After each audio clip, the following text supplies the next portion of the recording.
എല്ലാവർക്കും എൻ്റെ തിരുവോണ ആശംസകൾ.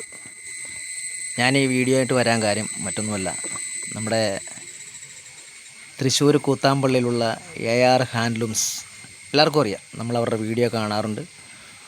ഒരുപാട് സ്റ്റാഫുകളുള്ള ഒരു കടയാണ്. ഞാൻ മിക്കപ്പോഴും അവരുടെ വീഡിയോ കാണാറുണ്ട്. പിന്നെ ഒരുപാട് സെലിബ്രിറ്റീസ് വന്നവിടെ തുണി എടുക്കാറുണ്ട്. സിനിമാ താരങ്ങളൊക്കെ വന്ന് ഡ്രസ്സ് എടുക്കാറുണ്ട്. നമ്മളെല്ലാ വീഡിയോസിലൂടെ കാണുന്നുണ്ട്. പക്ഷേ അവരുടെ വിജയം എന്ന് പറഞ്ഞാൽ അവരുടെ സ്റ്റാഫും അതുപോലെ ആത്മാർത്ഥമായിട്ട് പണിയെടുക്കുന്നതുകൊണ്ടാണ്. ഓരോരോ കാര്യങ്ങൾ ചെയ്യുന്നത് നല്ല നല്ല പ്രവൃത്തികൾ കൊണ്ടാണ് അവർക്ക് ഉയർച്ച ഉണ്ടാകുന്നത്. അപ്പം ദൈവം അവർക്ക് നല്ലത് വരച്ചട്ടെ എന്ന് ഈ അവസരത്തിൽ ഞാൻ പ്രാർത്ഥിക്കുന്നു. പക്ഷേ ഞാൻ വന്നത് മറ്റൊന്നുമല്ല, ഇപ്പം ഇവരെ അനുകരിച്ച് തന്നെ ആ ജില്ലകളിലുള്ള തൃശ്ശൂർ ജില്ലയിലുള്ള പല തുണിക്കടയും ഇതേപോലെ വരുന്നുണ്ട്.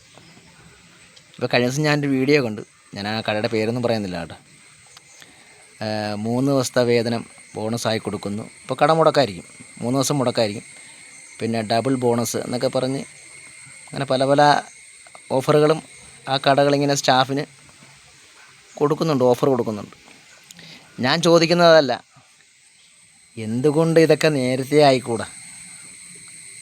നേരത്തെ ചെയ്യാമായിരുന്നല്ലോ. ഇതിപ്പോൾ ഓരോരുത്തർ ചെയ്യുന്നത് കണ്ടിട്ട് അത് അനുകരിക്കുക എന്ന് പറയുന്നത് അത്ര ശരിയായിട്ടുള്ള പ്രവണതയല്ല. പക്ഷേ ഇതിനെക്കാട്ടി മുമ്പേ വന്ന കടകളായിരിക്കാം, AR ഹാൻഡ്ലൂംസിന് മുമ്പേ വന്ന കടകളായിരിക്കാം. എന്തുകൊണ്ട് അതൊന്നും അവർ നേരത്തെ ചെയ്തുകൂടാ? പിന്നെ അവർ മിക്കപ്പോഴും ആ വീഡിയോസിൽ പറയുന്നുണ്ട് അവർക്കെതിരെ, AR ഹാൻഡ്ലൂംസിനെതിരെ അവരുടെ ക്വാളിറ്റി മോശമാണ്. അതൊക്കെ ഒരു സത്യം നാട്ടുഭാഷയിൽ പറഞ്ഞാൽ വെറും ഊള പരിപാടിയാണ്. ഒരാളുടെ ബിസിനസ് പിടിക്കുക, അതിങ്ങനെയുള്ള മോശം രീതിയിലൊക്കെ പറഞ്ഞിട്ട് ബിസിനസ് പിടിക്കുക എന്നൊക്കെ പറഞ്ഞ് ഒരു വൃത്തികെട്ട പരിപാടിയാണ്. ഒരുത്തൻ്റെ മിടുക്കാണ് ഒരു ബിസിനസ് വളർത്തുക എന്നുള്ളത്. അതേതായാലും AR ഹാൻഡ്ലൂംസ് നന്നായിട്ട് ചെയ്യുന്നുണ്ട്. വേറെ ഒന്നുമല്ല, അവർ ചെയ്യുന്ന പ്രവൃത്തിയുടെ ഫലമായിട്ട് അവർക്ക് ദൈവം അവർക്ക് കൊടുക്കുന്നുണ്ട്. അപ്പം ഞാനിതൊന്ന് പറയാൻ വേണ്ടി വന്നു. പക്ഷേ ഇനി വേറൊരു കാര്യം കൂടെ ഞാൻ പറയുക. ഇപ്പോൾ ഇവരെ അനുകരിച്ച് തന്നെ ഞാൻ ആലപ്പുഴക്കാരനാണ്. ആലപ്പുഴയിലും ഇതേപോലൊക്കെ സംഭവിച്ച് വരുന്നുണ്ട്. ചില വീഡിയോസൊക്കെ ഞാൻ കാണാറുണ്ട്. അപ്പം ഇതൊക്കെ നേരത്തെ ആകാമായിരുന്നു.